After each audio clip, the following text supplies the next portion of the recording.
Welcome. We are in my backyard this time because the sun is setting so quickly here in Georgia. I'm here with my cousin, my better version. I call him Black Superman. This is my cousin Andrew. What's up, Say hi, everyone? Andrew. Hey, everyone. Andrew's one of those good blacks. He goes to an Ivy League school. Which school do you go to? You go Princeton, right? Yeah, I go to Princeton. Aren't you like the fourth person in our family to go to Princeton? Third, but Third? they've all first. Two came after me. No, you're right. I'm the fourth. Yeah, because Well, there are four. Uncle went to Princeton, He did. and then It you're was at me, Princeton, and then two more after me. Tiffany and Sam. Yeah, so hopefully we can start a pyramid and get everybody in. I don't know. We're a big legacy family because like my grandfather went to Santa Clara, my father went to Santa Clara, my Yeah. mother went to Santa Clara, my aunt went to Santa Clara, I went to Santa Clara, And here's my Renee position on might go this. to Santa Clara. Yeah, People talk about legacy family. Listen, people always make fun of especially Caucasian families who have like a ton of legacy, right? I'm like, listen, if I can have that, I will do that. Yo, right? yeah, I they're will just gladly jealous, bro. I Nepotism, would bro. gladly bring my family into Nepotism. Princeton with me. Who wants a meritocracy? Who wants to work for what they have? What? Are you crazy? I don't Give blame it to them. me for free. I wouldn't say all that, but Work. you gotta play the game the way it's played, right? That's slave shit. The way the game is set Work. up. Yeah, no, I mean, I always wondered, would I have been happier at an Ivy League school, right? I don't think I would have cut the mustard at an Ivy League school. And I don't say that to be like the work is hard. I don't like, it seems like a very competitive atmosphere. Is it? Or is it kind of laid Depends back? on the school. So Princeton is not as competitive as other schools. Yeah. It's like the work is hard, and it's so hard that you can't do it alone. So everybody kind of like It's a collaborative effort. exactly like you cannot do it alone. Like you. What do you, so okay, I studied engineering, so I Yeah. did a good bit of math, physics, science, and all that stuff. What makes the math that you learn different than the math that I learned? Yeah, I get this question a lot. And so I'm an economics major, so I'm not an engineer, so I don't know specifically what they study exactly. But from what I've seen, taking multivariable calc at Princeton versus in high school, right, or like talking to my other friends as well. Yeah. The difference is one, the depth. They How go do you mean? so Like, in is it depth. like theoretical depth? So or theoretical. What's the point? Like, I've never Exactly. understood. What is the point of theoretical mathematics? Mathematics is a useless thing. Like, let us keep it 1,000%. Mathematics is a tool. Yeah. Mathematics is only used in conjunction with other things or used to model other things. But math itself is completely useless. And that's the knock a lot of people give, especially the math majors at Princeton, because they're so smart that application is too easy for them. They don't enjoy it. So most of the stuff you learn in these disciplines are so theoretical. Yeah. Because if it's not theoretical enough, it'll be too easy for the students. So they basically invent. So why are you difficulty. making math harder than it needs to be? Yeah, why are you inventing difficulty? People get bored, I guess. I don't know. But the thing is, what usable thing comes out of these mathematical models that you've created just because you were bored? I think mostly nothing. However, there are some cases in where if you push the boundary of theory, you can get to a point where you're actually creating new knowledge, right? When you think about rockets, when you think about space exploration, things like that, you can get to a point where the mathematics becomes so nuanced and so advanced that the theory, 20 years down the line can catch up with the engineering, right? Yes. But like you just said, right? Mathematics is nothing. This is not being an engineer and saying we're the best. Yeah. But a lot of theoretical things are nothing without application, without engineers. I agree. An architect's dream doesn't come to fruition without an engineer's know-how, I agree. right? A mathematician's ideas of a rocket Yeah. does not come into play without the engineer. And another thing that engineers do, we're dream crushers. Serial dream killers. That's how we hate you in the business community. I will shoot a nigga's dream down quick as shit. I don't care. If what you want on paper is good, but in real life is not practical, They'll we crush will it. tell you straight up, my man, we cannot build that. And people are like, why can't you build that? Because we live on Earth, nigga. And we have physics and laws that we can't beat. Yeah. That's a knock on a lot of the Ivy League engineers, from what I've heard from them, is when Yeah. they get to the workplace. they are so far advanced theoretically. Yeah. But they're like, all right, build this, and they're like, well, I mean, but theoretically, like you could build it this way. Theoretically, I'll put my foot in your ass, nigga. I told you to build the building. I told you, and I've seen it. I've seen a couple of like Ivy League PhD guys. They don't like working in industry because they're like, industry was like, it's kind of like at that point it gets to artistry, Yeah. right? Where you have artists who are kind of the guys who take photos for advertisements versus like, Ansel, what's his name? Ansel, I forget his name. That guy, the old dude who used to do all those like huge landscape before digital cameras. I forget his name. But it's like, yeah, you're cramping my art. It's like, no, we're practical people. Like, if you're in industry, we're doing practical things. Yeah.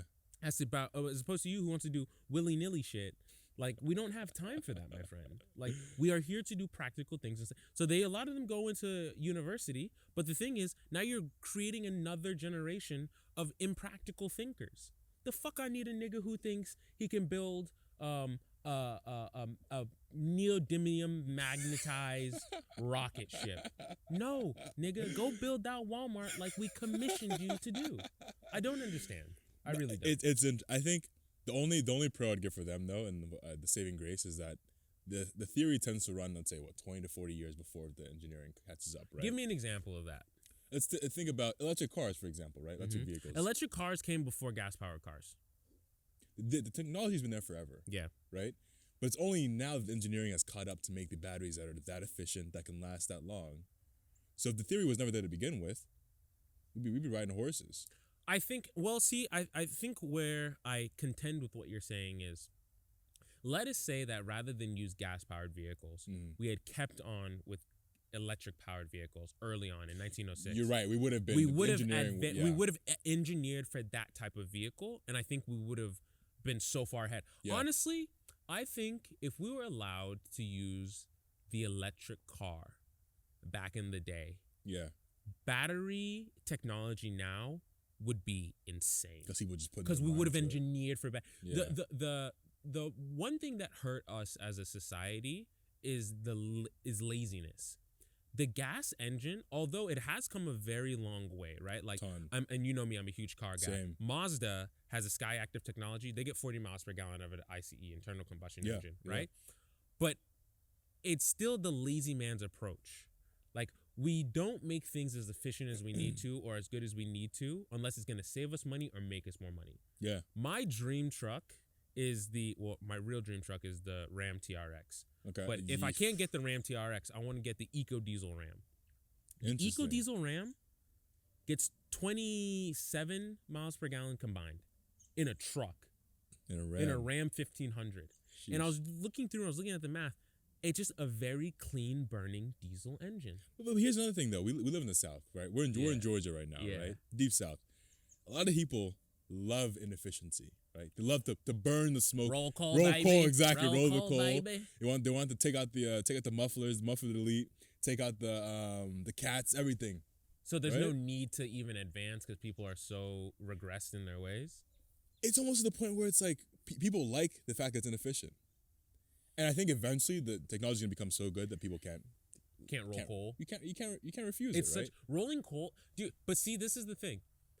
I want the capability of a truck. Like, I need a truck in my life. Yeah. I do a lot of projects on my house. I have my bikes and stuff like that for work and stuff like that, working in construction.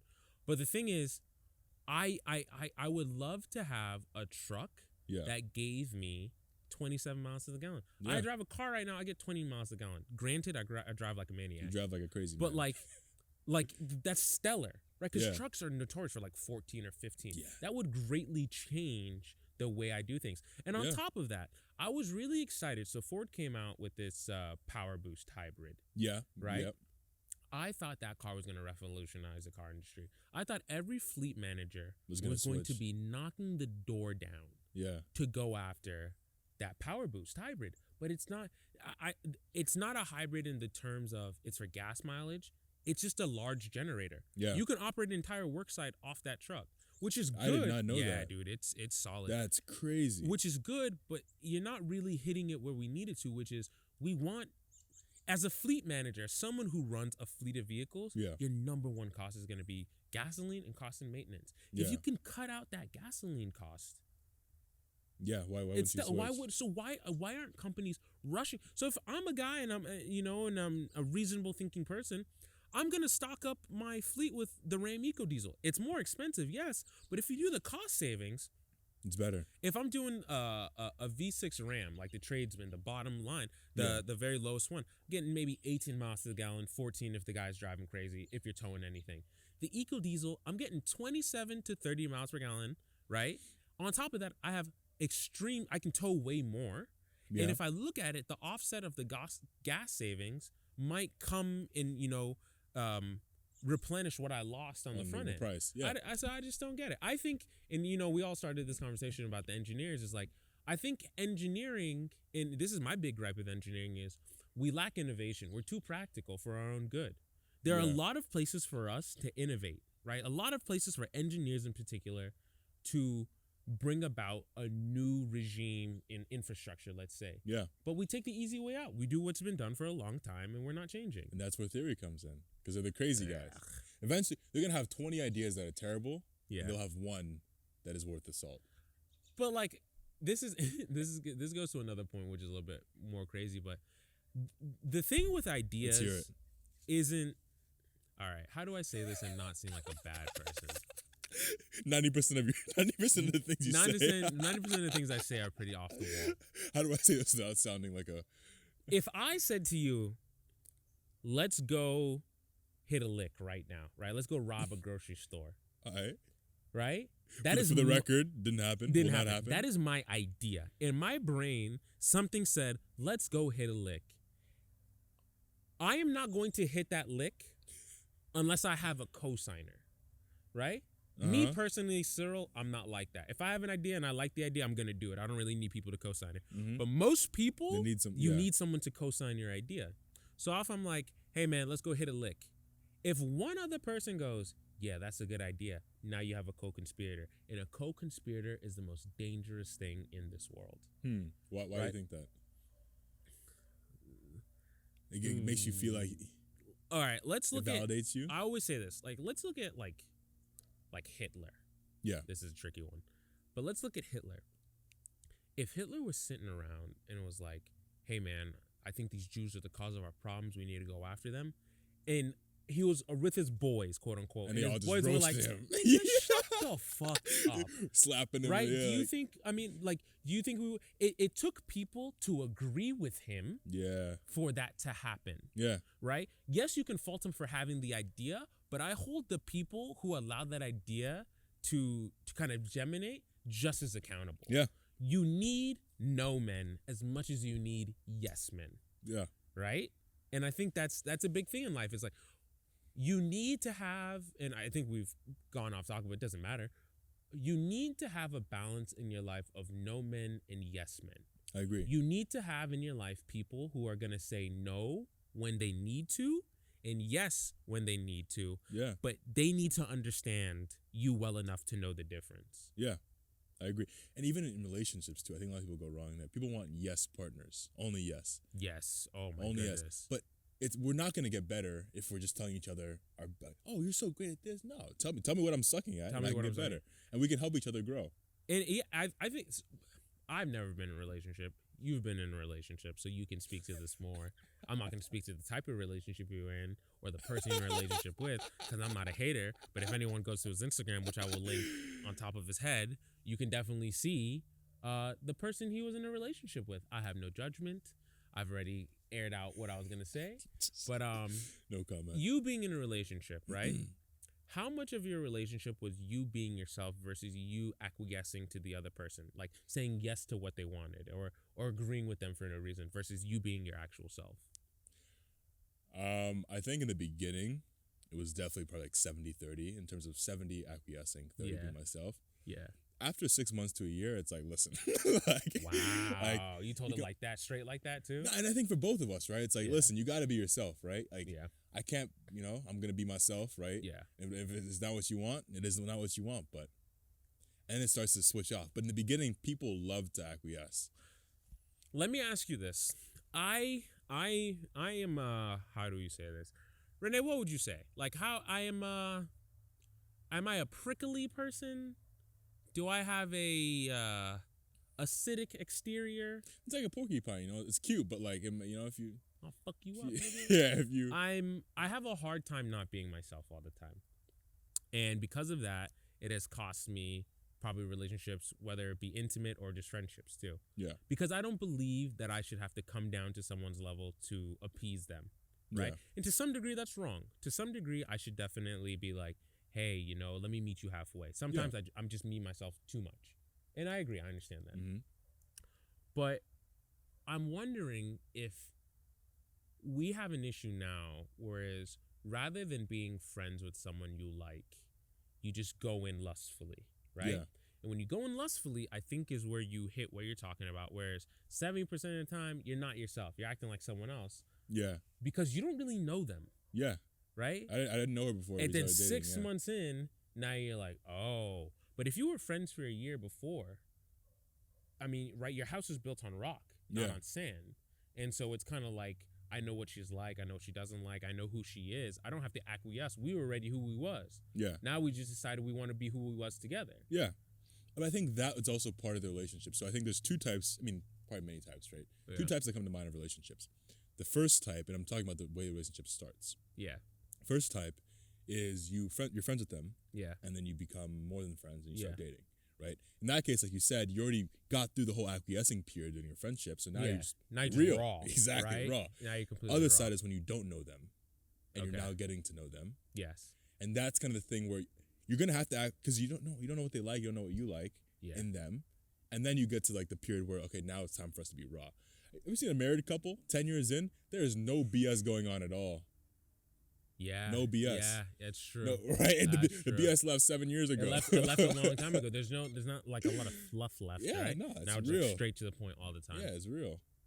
I don't know, dude. I think about marriage. I don't know where I am at in life right now. I don't want it. Why? I think you say that. I don't think you mean it. How so? I don't think you mean it. I think you say that because you think, oh, marriage, like most people like trying to, acquiesce and bend over into this person, right? And maybe it's because you haven't found the right person, right? But I think you personally, if you Mhm. find a dope person that you can be raw with, be yourself with, Mm-hmm. I think knowing the kind of person you are, where you don't like you don't enjoy, right, having to go out to a party, meet all these different people, and having to like talk. It's like if I meet the right person, Or the let suck me on just the battery. let me just like let's just lock it down and like let's be chill, right? Yeah. No need for like any false pretenses. Like you have to act a certain way. You can be yourself. I think you'd like that part of it. I think for me, and this isn't. I mean, it's not therapy session for me, but personally, I would like someone who is very different than me. Because as much as it sounds wrong, I recognize there are a lot of traits that I have that are not that great. Mm-hmm. And I'm a shut-in. Bro, let me tell you something right now. I'm one of besides people dying and it being bad, Corona has been one of the best times for me, bro. Yeah, because I don't have to go nowhere. I can stay in my house all the time. I don't have to talk to nobody. I love being inside my own home so much. Interesting. I do not like going out. I Interesting. like being at home, doing stuff at home. The only times you'll catch me out is if I'm playing soccer, I'm riding my bike, or I'm going to a music concert. Other than that, I'm staying inside my house, right? I think for me to be in like a relationship or a marriage with someone, it would have to be someone who makes me want to explore things that I'm not comfortable with. Comfort zone. You gotta get out I have of to it. get out of the comfort zone. But the thing is, it's very comfortable in this zone. That's the thing. People say you want that. You say you want that. Yeah. Right? And maybe you do, Yeah. but it's gonna be hard at first. It is. But the thing is, Really hard. one thing I've learned about myself more and more is I should have gone to law school. I think law you would have school- liked law school. Law a lot. school, I would have flourished. I would have done Yeah. way better. I like difficult things. I don't see any value in doing things that are easy. I agree. I like the idea that even though it was difficult, I accomplished. I agree. And I grew up, and I think it's a fact of the matter of my mother is I like the idea of accomplishing. My Yeah. mother instilled in me that there's nothing greater in this world than giving to others and accomplishing things. Yeah. So I agree with you. Yes, it would be hard for me, but to know that I accomplished being in a relationship with someone and I pushed myself I think that would supersede. I'm a fucked up cookie, bro. Like for me, competition reigns supreme. So if I make it a competition and like I have to do these things because this person wants me to do these things, it becomes this weird thing where it's like I'm gonna be the best You be the motherfucker best. at going out you've ever seen, You should. right? And it's sick, but it's how it goes. I don't really. think it's sick. I mean, again, obviously, like having I guess I'm in finance or business or whatever, Yeah. and I love sports and whatever, but I am unreasonably competitive, Yeah. right? If you're not the best, what are you doing, right? So I think you'll get better. And the thing is that it's also going to be good if you find the person who also wants that as well, right? They Yeah. want to be, let's say, like the person knows she's like she goes out too much, right? And that way you I guys need to stay in. so you guys are like meet in the middle, Yeah. where you guys are both out of your comfort zone, but you know it's the best place for you. Yeah, dude. I mean that competition thing. It's I don't know if it's because of where we come from. I don't know if it's because we have parents who didn't have a lot, so they make you strive for so much. So I coach soccer. Yeah. I used to coach soccer, kids soccer, and I remember I went to the meeting and they were like, above all else, make sure the kids have fun. I was like, fun, nigga, fun. We're getting dubs. You think I play? And dude, and I had to realize this. I never played soccer because I enjoy. How do I say this? I enjoy playing soccer, but I Because- never played soccer because I enjoyed it. I know what you mean. I I know like what you mean.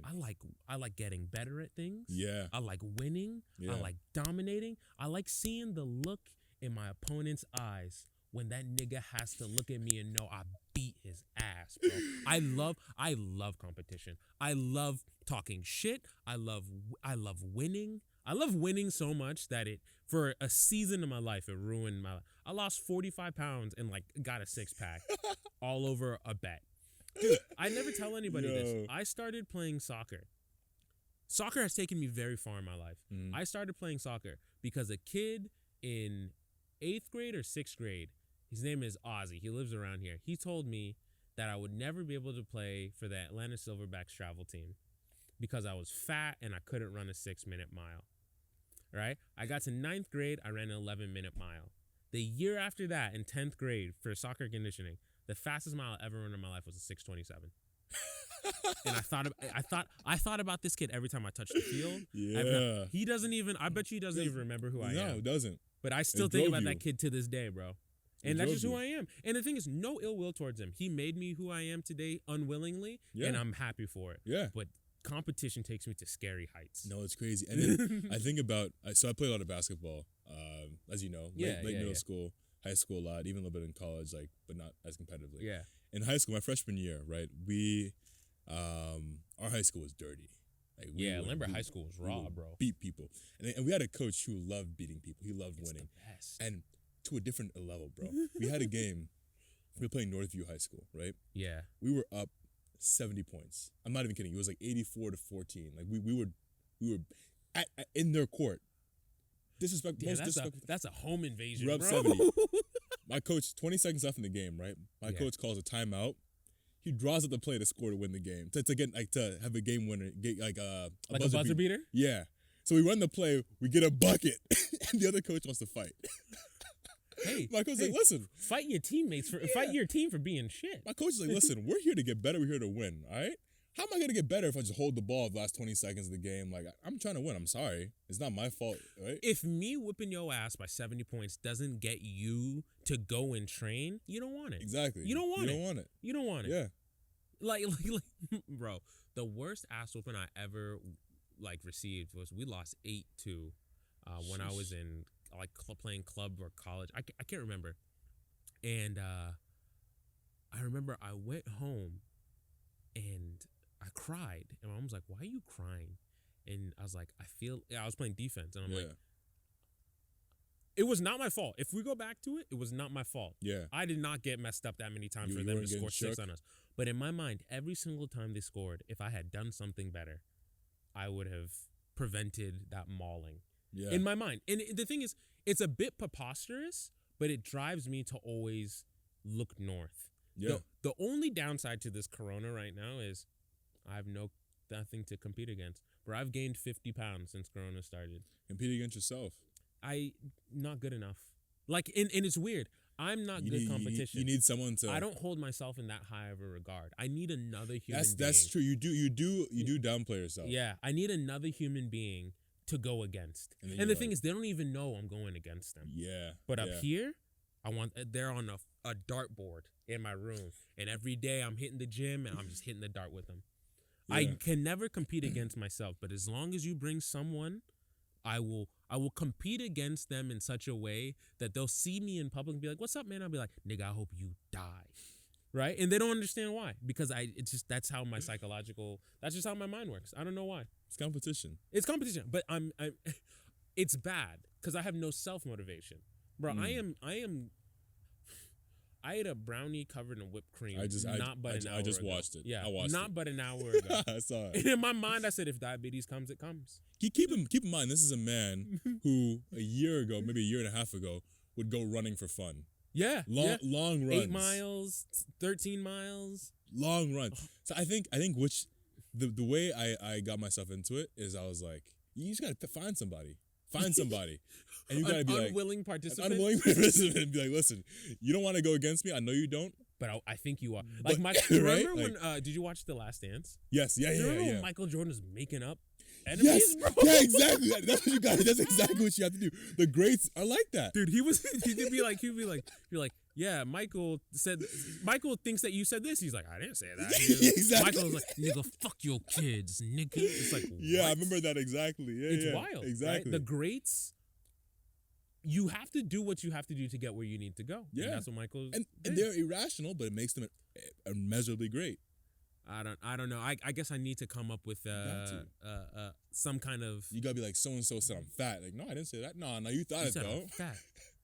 I don't know, and maybe that'll get me over the corona. How are you doing, corona? That's a good question. That's a good question. How you do? How you do? I'm all right.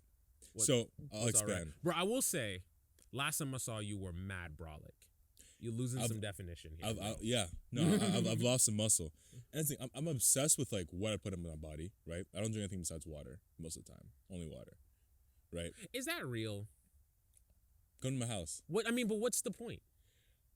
Because I used to be fat, dumb fat. I remember when you were a kid. Yeah. And what got me the most is not the food I ate. Was what I drank. It was the always juice. drinking juice nigga. soda, milkshakes. So now I'm straight water. I mean, I'll have like a Gatorade once in a while. I like Gatorade, right? But like, I don't even drink coffee. I don't think coffee's bad for you. It's just not. Yeah, I don't like coffee either. So for me, like, I haven't been able to work out as much because I'm just at home, only doing body weight stuff. So I've lost some definition. Yeah. Which is unfortunate. I've lost some size. It is what it is. Like, people are dying. Like, in the grand scheme of things, it's not that bad. Not that bad. The bigger thing, though, or the more interesting thing, is that I'm a ridiculous extrovert. You know this. I love people. I'm always out. I don't know why I'm the opposite of you. I don't know why you like that. I love people. I think people deep. Like, I find something amazing in every single person. And it sounds very cheesy, but I love people. Now, because of COVID, I've been in my crib by myself. It's the best. For so long. Oh my goodness. And pre-COVID, I would have hated it. I would have been so depressed. Yeah. Now I'm like, it's not terrible. Welcome to the dark side, baby. And I'm scared. I'm scared because I'm like, if I can enjoy being at home for 12 hours a day and not doing anything besides like what's important to me. Yeah. If I can feel comfortable doing this when COVID ends, or never going ends, out. but what am I gonna do? Stay inside. So stay safe. It's interesting. It's a comfort thing, right? So are you saying that you're not as extroverted, or now you've gotten over the hump of, I miss people, but now you're like, eh. Exactly. I still want to go out, but I've become comfortable enough by myself. Yeah. And in my own thoughts and my own, It's a dark place, but now I'm just like, I mean, I could go out and I get people to go out with, but I could also just sit and read a book. Work on yourself. Work on myself. I've gained such a deep understanding of myself during this period. How so? I just understand what motivates me more. What motivates what you? I like, what I don't like. For example, I thought it was. I don't think it's money, actually. Really? I think what motivates me is making people look at me. Right? People look at me and think there's no way that person is what he is. For example, I think we're the same person. Exactly. Yeah. pull up blasting hip hop music. That's me. No, that the guy pops out. Walks out. He's holding he's holding a philosophy book. Right. He's going into the corporate office of this big company. Right. Yeah. You don't expect the black guy big guy bumping music to be like that. I want to be an enigma. That's what I want to be. That's my goal in life. You want to be in a nigga. That's what you want to be, in a nigga. That's what it is. That's foul. That was so good. That's foul. That was so good. I understand what you mean. There's something about, and I think maybe it's because of the generation we live in, and maybe, there's something about not losing who we are, right? Yeah. Like, people always say people like us we're the good blacks. It's like, no, we're just blacks that happen to be befallen a certain situation. Yeah. You know me, and because in you in particular, you live in a very nice gated neighborhood. I don't give a shit if it's 12 a.m. or 12 p.m. I am rolling up, windows down, bumping. Every time. And it's not because, like, first of all, I enjoy it. I enjoy my music, and I enjoy my music loud. But it's because I want someone, I always think, like, if I get into it with the police and I get shot, what picture are they going to show? You always say this. Are they going to show me throwing up gang signs? Which I don't even know if I have a photo of me throwing up gang signs. Or are they going to show me at my master's graduation ceremony? Right? Like, how would they portray me versus who I really am? And the thing is, if you're looking at me, I am the same kid who listens to Waka Flocka Flame on blast on the way to Brick Squad to a soccer game or on the way to the workplace. But I'm also the guy who enjoys reading Voltaire in his room by himself. Right? Exactly. Why do I have to fit into these certain boxes that you put out for me? Right? Yeah. I'm a hood nigga who likes to read, or I'm a well-read nigga who likes to do hood shit. Exactly. Why can't I be both? Why can't I be a dynamic person? And I think it kind of leads to a theory that I have. One of my best friends in the world's name is Jordan, and he is white. And normally I don't really give races and stories because it doesn't matter. Yeah. But he made me come up with a theory, which is, in this world, there are white people, there are black people, there are Chinese people, Korean people, Japanese people. There are XYZ people, and then there are also people who happen to be white. Yes. People who happen to be black. Exactly. Jordan, to me, is a person who happens to be white, which means he is who he is, and being white is just the surface. Just a part of what he is. Right? But it's not all of what he is. Whereas there are some people who being white is all they are. Like, I don't know how to describe it. Or like being black is not like they're just hood niggas who do hood nigga shit. And you're like, nothing else. You can stop. You don't have to be this all the time.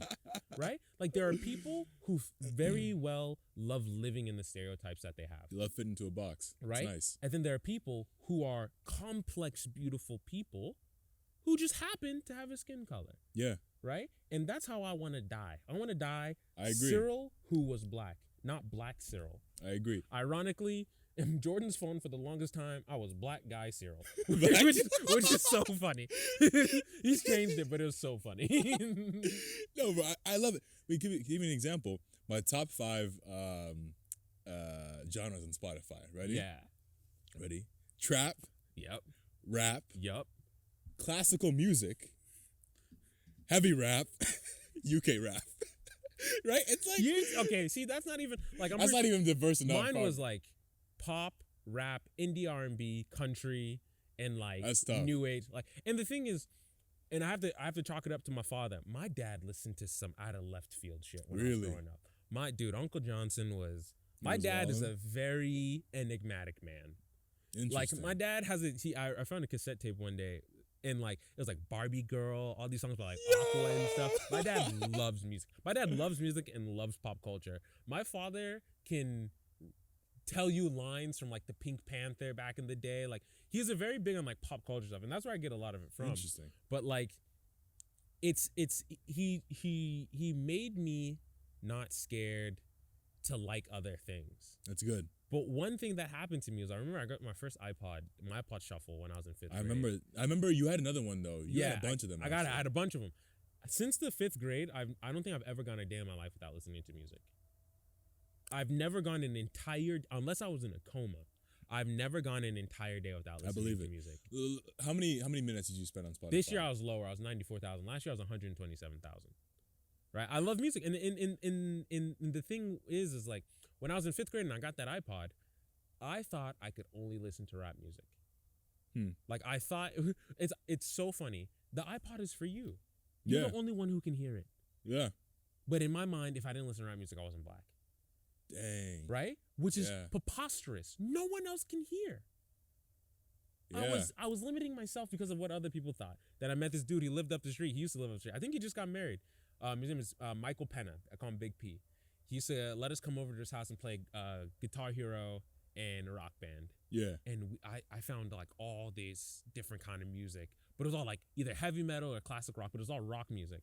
And I'm like, dude, this is awesome. He's like, yeah, man, like this is great. and then You didn't from think then anything on, of it. I was in sixth grade. From then on, I stopped just limiting myself to one kind of music, and I just started listening to everything. And like that's the kind of person I want to be. I don't want to be put into a box. I want to be Cyril who listens to everything. I think, and you can take this, you can abstract this out to Yeah.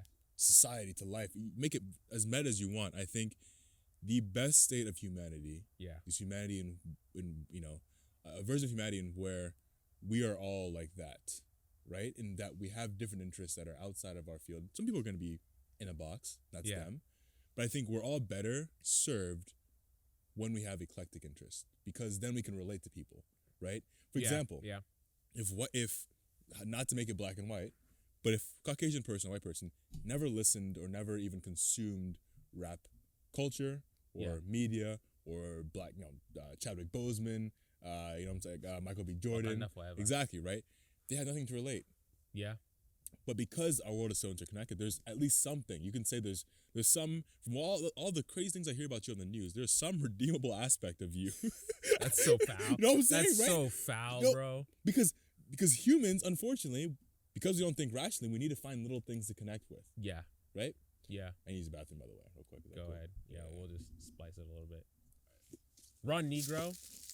Dude, if I took that SAT right now, I would run through that shit. It's the same kind of problems. Yo, It's little tricks. it's You little have all tricks. the books and everything, right?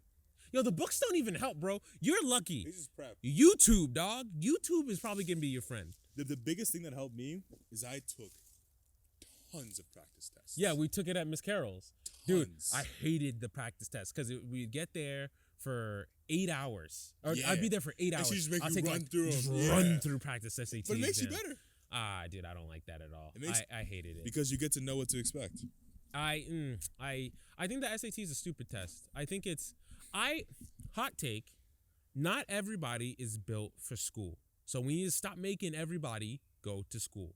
Number one. Number two, schools aren't built for students. Students are built for schools. Yep. And that's hurting Yep. us so much. Yeah, I agree with you very much. Like, I have very severe ADHD. And the thing was, as a kid, I knew I had it, but I have African parents. yeah. So it's hard for you to get away with What that shit. what is that? What is that, eh? Eh? ADHD. You mean I'm lazy? You don't Is that have what the it belt. means? Eh? Yeah. You don't have the belt Means in I'm not your beating life. you well enough is what it means. Right, Yeah. I didn't beat you hard enough. But the reason why I know I have ADHD is because even as an adult, I have the same problems as a child. And no matter how hard I try, I just can't get organized. I don't know what it is. My brain just doesn't. I don't function that way. I'm not good at organization. I'm not good at keeping things tidy. Right? Mhm. I'm clean. Like I Lysol my shit. My bathroom's always clean. But ordered, like clothes where they need to be, stuff like that. But what I'm noticing with school is that I had a hard time when the teacher would just stand up and lecture, right? And I noticed that school always benefited those, not the smartest students, not the brightest students, the most organized students. Oh, If you can yes. sit down and take notes in a way that you can recall those notes, yes, you are absolutely fine. I agree. I was garbage. I agree. Never taken notes a day in my life in any class. I agree. I see this even at school, right? The blessing.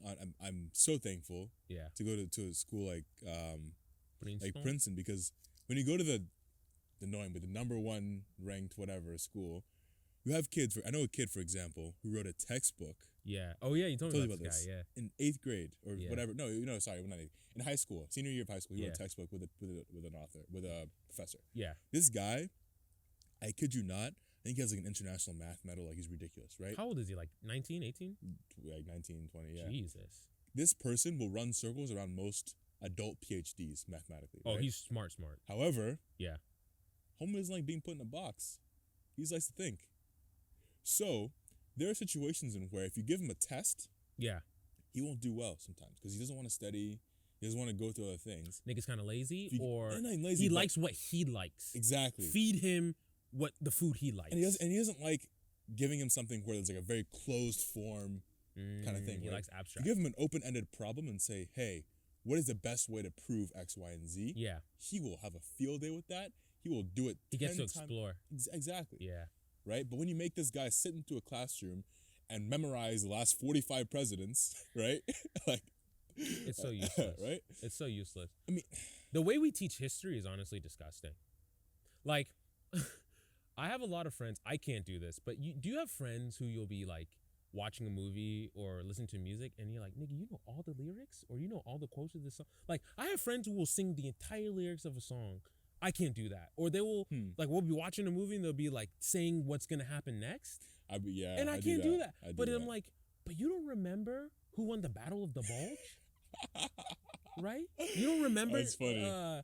Napoleon, what years he had his reign or which number came after his, like, you don't remember which king, I believe it's King Louis, his wife was the milk lady. Like, how do you not remember those things? I remember those things because I found them very interesting. And it's like, well, they didn't come to me in interesting ways. And it's like, yo, if we taught history the way we taught like little kids how to do phonics, like we sing them fun songs, right? I guarantee you, even if you're 30 years old and someone taught you something, you'd remember it, right? Like, can you name 10 presidents? Yeah. Should I go? Go. Okay. Barack Obama, George. I'll go old. I'll go old school. I'll go old. All right. I'll go old. Andrew Jackson or Johnson? Andrew Jackson, right? I think they were both. They're There's an both, Andrew right? Johnson and Andrew Jackson. Yep. We have Rutherford B. Hayes. Nigga. We have Taft. You have Ulysses S. Grant. You have Dwight D. Eisenhower. You like him? We No, have just because he was obviously Abe Lincoln, George Washington. Then you have Thomas Jefferson. yeah, we could throw him on there. Thomas Jefferson. Throw him on there. The only president to come from my school would actually end up being a racist, and his name is. You want to guess? He's like a very well-known president. He's a racist. Theodore Roosevelt. No, big racist. Andrew Jackson. Woodrow Wilson. Yep, that's He's a true. big racist. Yeah. How many do we have now? We are at 9. I was just fucking with you. I know you know more than 10. Frankly, But it's like a lot of people don't. A lot of people don't know 10 presidents. All right, ready? Speed round. Who's the president? Donald Trump. Who's the vice president? Mike Pence. Who's the Speaker of the House? Speaker of the House is Nancy Pelosi. Who's the minority Senate leader? Chuck Schumer. Who's the majority Senate leader? Mitch McConnell. I think. A lot of people don't know that. Yeah. I hope now they do with Trump and president. I think See? now they if do. you ask me that During Obama's reign, you know who it was? after we got past Biden, I would have been like, listen. I remember the Speaker of the House was John Boehner, but then John Boehner stepped down and Paul Ryan came. But after that, it gets murky. Like, I forget things. So I think Trump has done a lot for us in terms of having us have a political awareness. Because we have to. We have to, but it's like, damn. That's why people are very excited for Biden. And regardless of your political stances, I'm not that excited for him. Regardless of your political stance, you know for a fact that the Biden presidency will be the most boring presidency relative to what happened before. Let me tell you this. I say this with all the love in my heart for minorities, but Biden, white people can do their jobs too, bro. His cabinet, every time I look at his cabinet, it's like, first time a black, first time. I'm like, yo, by all means, I love it. I'm black. I want opportunity. I want to show them that we can do the same thing that they can do. But yo, I have white friends too, and they do their jobs just as well. They can do what needs to be done, right? Like, and I get it, right? To Joe Biden's point, when he makes a promise, he keeps it. Because he was like, the only reason I won is because of black people. So I really got to make sure I show out for these black people. And he did it. But it's like, I don't want black people to supersede white people. And I don't like that white people are superseding black people. I agree. I just want to wake up in a day where everything is even keel fair. Yeah. And if, if for a moment black people need to supersede white people so that things can get back to parity, that's fine. But what I need, all I care for in The this steady world state, the long run. is a steady line that just goes across the middle where everything is fair and par. Yeah. Will that happen? Probably not in my No, lifetime. never. No but chance. I just want, that's all I want. I don't think black people are better than white people. I don't think white people are better than black people. I don't, if I'm keeping it a buck with you, I hate everyone equally. I don't care. That's a classic sword for quote. anyone. Classic sword quote. Right? Everyone is incompetent. Black, white, to me. Asian, cats, all hands. incompetent. I don't care. As long right? as you're done. But yeah. as long as you're incompetent together, that's all I want, bro. And I'm excited for what he's doing, but I think what he's doing is people. This guy I listen to on CNN, I love him, Van Jones. He says, oh yeah. after Trump won, we're seeing a white lash, right? Like they couldn't believe a black could be president, so that they voted Trump in because he was so far away from him. I don't want to see that happen with this cabinet thing going on, right? I'm not a Republican. I'm a Democrat sometimes. More Very often fair. than not, I'm pretty in the middle. Yeah. Cause I it's hypocrisy on both sides. Yeah. What I do want to start seeing though, and I mean this from someone who could maybe one day vote Republican, is you need to get more color in those fucking positions, bro. Yeah. Like you really need to work on your diversity shit. Yeah. You the no matter how much you want to fight it, run from it, fight it, it's inevitable. Yeah. The landscape of this country is changing. And here's my perspective as well on this. People think, a lot of white people think this, and again, I'm not trying to generalize, but I've heard this a lot from my white friends, is that, why do we have to just pick people because they're black, or do you want to just, or whatever? I'm like, okay, one, you're not picking them just because they're black, one. Two, Baseline, they can do the job. Yes. Two, though, right?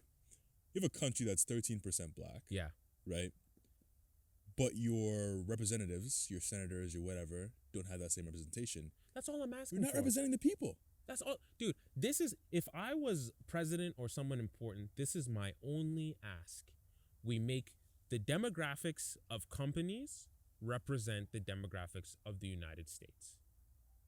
That's my only ask.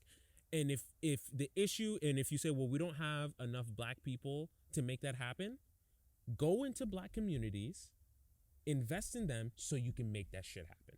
That's all I'm asking for. I don't want a company to be 50% black. That's, unless it's in Atlanta, that's preposterous. Yeah. No, but you know what I'm talking Yeah. about. Or you know what? Even let's do this. How about if you want to make it baseline federally, a federal law should be that every company, if it can, and if it cannot, it has to have a very good reason why it doesn't represent the demographics of our nation, right? If you don't have that many black people in the area, you don't have that many Asians there, we get it. If you live in a metropolis and your company's not like that, kind of seems on purpose, right? And the issue that I want people to understand, markedly white people and Asian folks for a hot degree, when they hire, like I had a buddy tell me that their dad went out for a job and their dad didn't get the job and the dad was mad because they gave the job to a black person. I guarantee you, if you went to that company is probably 80% white. You make this comment a lot. Yeah, I agree with it.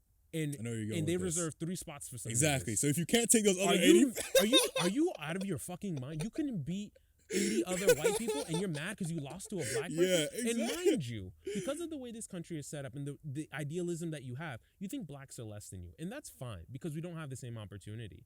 But you are definitely a sad piece of shit if you lost to a black person who didn't have the opportunity to you. And also, understand this. We live in a capitalist society.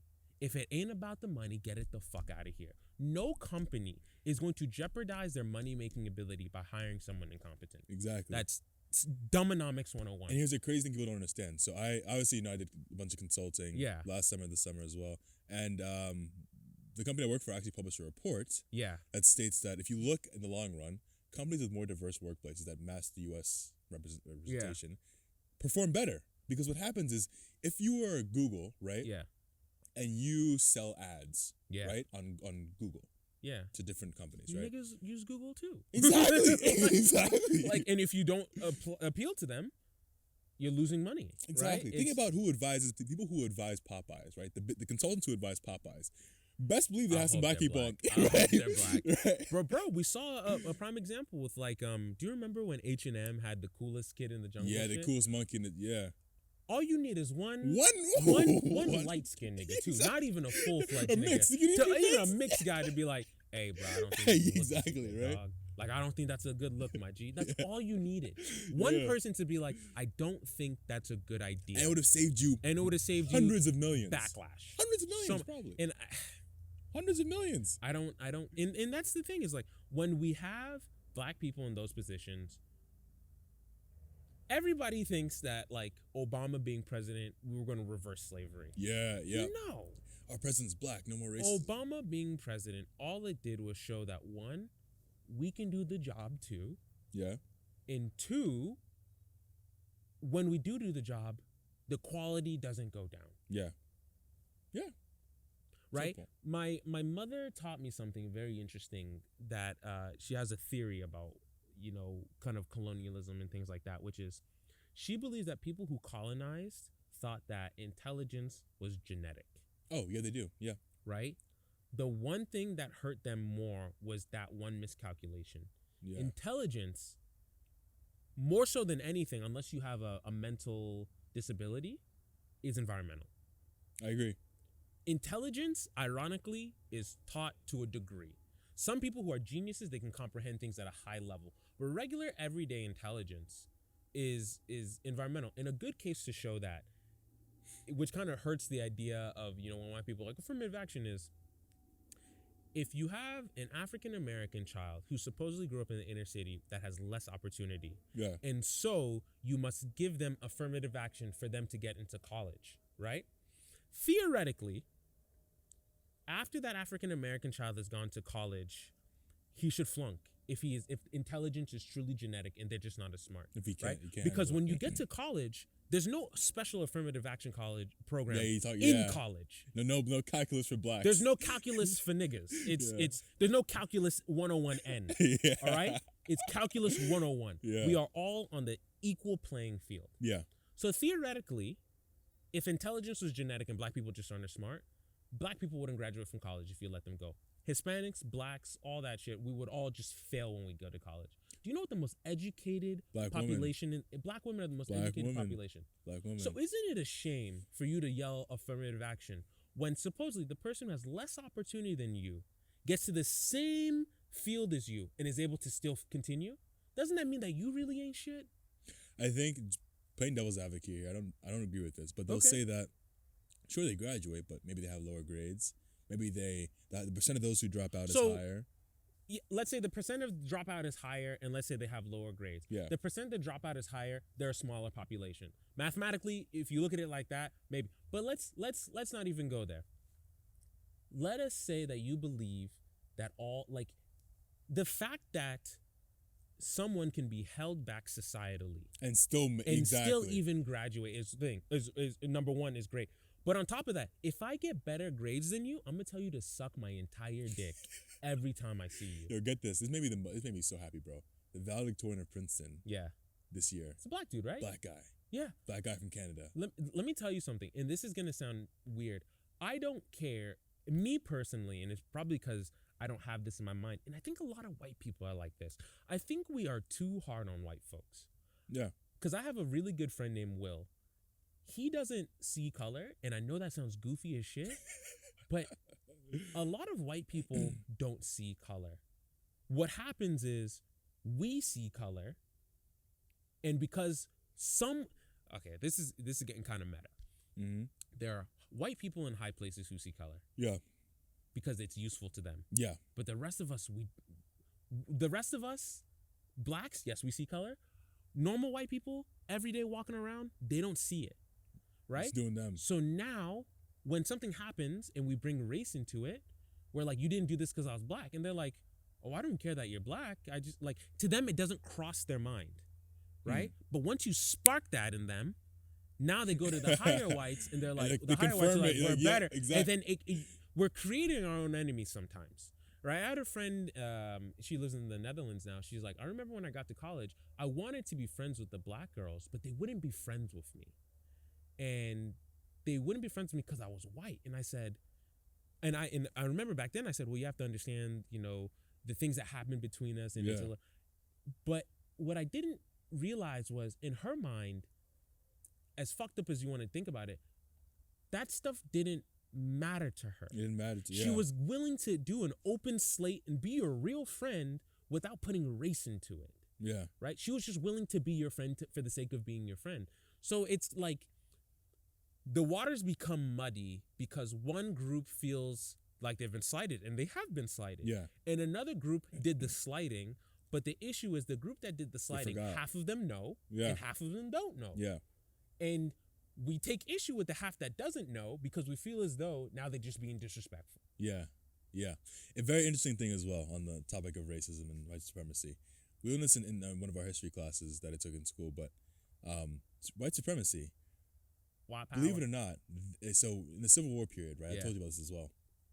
Before the Civil War period, right? Yeah. White supremacy, believe it or not, was not a huge thing. You don't need it. You don't need it. Whites were supreme. When they needed it, right? Yeah. When they started doing this whole white supremacy thing, for the most part, you can look at the trends, look at the history. From what I know, it became the most prevalent when the Northerners started saying, wait a minute, we should free slaves. And the white people, keep in mind, only a small percentage of people, 17%. Small percentage own slaves in the South. Yep.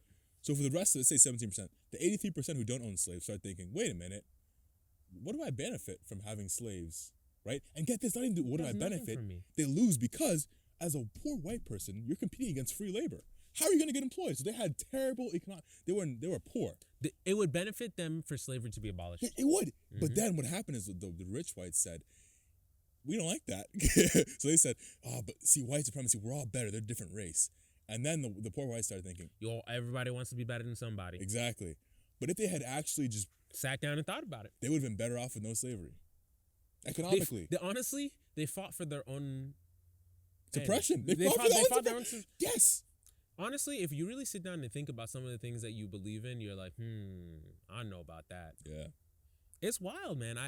It's crazy. It comes back to the it comes back to the central idea of like education. This might be the last thing I touch on because it's getting cold outside. It's getting real cold. But I believe the most valuable resource on this planet is the human mind. Yeah. Right? And what hurts me more than anything is we purposely keep people uneducated because we want to control them. Yes. I guarantee you, and I say this and I can almost guarantee it, if we give everybody an opportunity for an excellent education, we would have traveled the stars by now. I bet you there is some hood nigga in South Detroit right now who has a rocket equation in his brain. Yeah. But that thing has not been ignited, fleshed out because he hasn't had the right education nor the right people around him to cultivate his genius. Yeah, I know. Yeah, you're right. Right? Like if we give everybody a fair chance at education, our quality of life goes up exponentially, in my opinion. I agree. But to advocate for the devil, the issue then also becomes you have less cohesion. What do you mean? It is easy to control the masses when they're uneducated. Very easy. Right? I always look at this. This is the difference between Republicans and Democrats to me. Democrats are well educated, right? And to some degree, they come off as elitist. But what also the well education of the Democrats creates infighting within Democrats. Too much education. I see what you mean. Right? Or it creates schools. infighting within it. Actually, there's 2 points I want to prove. It creates infighting against Democrats, where it's like, I want to follow Bernie, I want to follow Elizabeth Warren. Like you are smart enough to know the differences and understand why you want to vote for these people, right? And a second issue is especially this election is Democrats are scientists, right? Republicans are soldiers. And in what we just had, we needed soldiers. We won, and I don't know how the scientists pulled it off, but we need soldiers. Scientists are not good fighters usually, because if me and you are in an argument, I'm educated enough to try to understand where you're coming from so I can sympathize and empathize and rationalize why you have this ideology. Yeah, I want to understand. Yeah. If I'm not that smart, I don't care what you think. I know what I want. I know what is right according to the doctrine that I have. And I don't care about your position. I am right. I'm going to pave through you to get it. And that's what I see with a lot of, like Republicans. Republicans will believe what they believe until they die. And that makes them good stewards. But the thing is, it also helps to keep them an uneducated populace because they don't have the ability to have that sympathy to kind of I'm not talking about like middle class Republicans. I'm talking about like, blue collar workers, uneducated blue collar workers tend to lean more Republican. So I'm talking about in that regard is they don't have the kind of mental wherewithal to be like, maybe I should try to empathize and see where this person's coming from. Maybe in this, I'm not saying all Republicans are racist. What I'm saying is like, maybe they'll go, maybe not all blacks are bad. Maybe I should, even though I hear this on the TV, maybe I should do my own investigation to try to understand. And that's on both sides. But I will say it is more so for people who aren't educated. They don't understand the scientific process or even the didactic process of looking for information enough to kind of figure out things they have. They believe what they believe at face value. And I think that it's very interesting politics. It happens Democrats and Republicans. Their favorite voters are the uneducated voters because of course, manipulate them. Oh, uneducated black people. Oh, we'll vote Democratic anyway. Oh, this will black and people sometimes Democrat. it's not always in your best interest to vote Democrat as a black. Poor white Americans, a lot of times, I'll vote Republican. They're the ones who care about me because I don't see any Democrats come to care about me. So I vote for who cares about me. Democrats, and someone said this, and I believed it so much. Democrats are too smart for their own good. You need to get out to rural Georgia and meet exactly where Obadiah and Jebediah. The theories you have in your mind when you see the real life. They are nice people. Yeah. Bro. They are really nice people, bro. On the inside, they're very good people. There's some in like let's we live in Georgia. Some parts, if you're going up near where you live, you're getting killed if you go, right? But sometimes you'll go through a city on your way somewhere and they'll be like, "Do you need help?"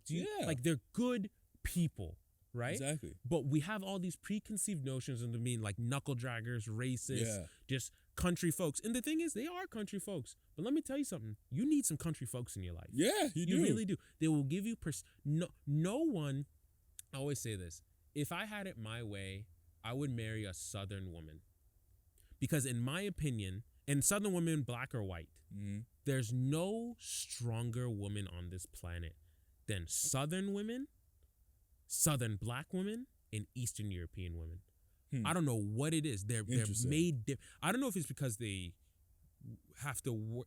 And when I say Southern, I don't mean like a Southern belle. I mean like a woman who grew up on a ranch, a woman who grew up like cooking in the kitchen. Like there's something about a woman who has to grow up doing things that makes them hard, right? A Southern woman is hard, bro. And a Southern woman will stick up for what is right and stick up for what is wrong. Do you remember The Blind Side? Yeah. That woman, the mom in The Blind Side, really kind of opened my eyes to when a Southern woman sees something wrong who has good morals and values, they will speak out against it even if it'll make them a pariah. Yeah. Like a true leader. They're true leaders in my opinion. And you need some of those, especially the Democrats. You need Southerners to really buy into what you're doing because Southerners can lead other Southerners. I am not going to lead. I'm a Southerner, but I'm not a true Southerner. Southerners won't follow me. Yeah. Right? Southerners are the only people who can lead other Southerners. And here's another thing about politics. Maybe one last thing I'll touch on here. I don't like talking about politics too much because it gets really murky. Really murky. Yeah. And I'm like you. I'm usually somewhere in the middle. For almost anything. Right? Yeah. It depends. Obviously, I change as I get older, but depends. When you start making that money, you're gonna be like, I hate these liberals. Cut the taxes. No, but one thing I find interesting, though, is the fact that this election, for example, right? It was basically 50-50. Yeah. Yeah. Basically. Yeah. Right?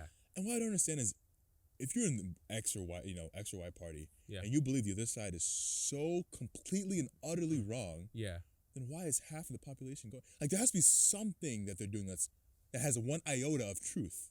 Right? Yeah, why are we so split down the middle? Like, if it was so okay, everyone would run to the other side. If one side was the complete and true gospel and it was completely true, you would have, right? Eventually, enough people would say, wait a minute, like I should be X, I should be Y. But no, it's murky, right? I say this, and I'll say this to the death of me. I don't think Donald Trump should have been president, but I would say that Donald Trump should have had some kind of economic advisory role in the White House. You think so? I think so. I cannot call Donald Trump stupid. I can't. Especially if Donald Trump is able to pardon himself. This nigga has been a criminal his entire life, and he's going to get away with it. There's something beautiful about that to a degree. I don't think he's dumb. He's not a dumb person. I don't think he's dumb. Right? He might be. Donald Trump you were telling me like Waka Flocka got a 32 on his ACT. Yeah, something like that. It's yeah. the same kind of thing where it's like you look at Waka Flocka and you're not thinking a lot of like he's a smart man, Yeah. right? Just because I don't speak well or just because I might not have class doesn't make me ass. Marshawn Lynch. Marshawn Lynch to me is one of the wisest men ever walked this earth. Bro, he was gonna be our commencement speaker for Princeton for graduation. I would have loved a that. lot of people dude. were like, "Wait, why?" I was like, "They Marshawn knew. Lynch speaks. They know what gospel, they're doing. Dude. They know what they're doing." Not if there's anything I want you guys to take away from what we've said in this, in the main thing is not being polished, being prim, being proper. Speaking well, speaking like how we talk, right? It sounds dumb, but like we're the good ones. Doesn't make us smart By any means. It means we're trained well, we listened well. That doesn't give us any capability or mean that we're better than anyone, right? Your ability to survive in this world is what dictates your intelligence, right? Yeah. If you can survive, I'll give you baseline intelligence. If you can thrive, you are something else. Yeah. And I think that's where we're going to leave it. Thank you guys so much for watching. That's facts. Thank you.